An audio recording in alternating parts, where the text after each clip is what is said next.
நண்பர்கள் அனைவருக்குமா அன்பார்ந்த வணக்கம். இன்றைய பதிவில் செம்ம குவாலிட்டியில் ஜெர்சியில் ஒரு தலையீத்து கிடாரிங்க. நல்ல குவாலிட்டியான கிடாரி.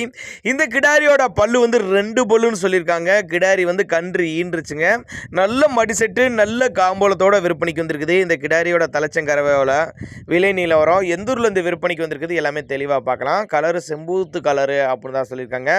செம்ம மடிசெட்டில் இருக்குதுங்க. நல்ல காம்போலம், மடிக்குச்சம் கிடையாது, கறவைக்கு காலனுக்கு தேவை கிடையாது அப்படின்னு தான் சொல்லியிருக்காங்க. புதுக்கோட்டை மாவட்டம் இலுப்பூர் பக்கத்தில் விற்பனைக்கு வந்திருக்குது. டிரான்ஸ்போர்ட்டோட அரேஞ்ச் பண்ணி கொடுத்துடலாம். கன்று ஈன்று கால கன்று தான் ஈன்றுக்குது அப்படின்னு தான் சொல்லியிருக்காங்க. மாடு கன்று நல்லா தெளிவாக இருக்குது. மாட்டு கணுக்கு ரெண்டுக்கு சொல்லி தப்பில் அது நெத்தி சொல்லி முது சொல்லி கரெக்டான ஸ்தானத்தில் இருக்குது. தவறான சொல்லி அமைப்பெலாம் எதுவும் இல்லைங்க. ஒரு 12-13 லிட்டர் கறவை சொல்லி கொடுக்கலாம். அந்தளவுக்கு ஒரு தான மாடு தான். மாடு நல்ல கனமான மாடு, பின்கணம் கொண்ட மாடு அப்படின்னு தான் நம்மளோட விற்பனையாக தெரிஞ்சுக்க. அப்படியே அனுசரித்து பண்ணி கொடுத்துடலாம்.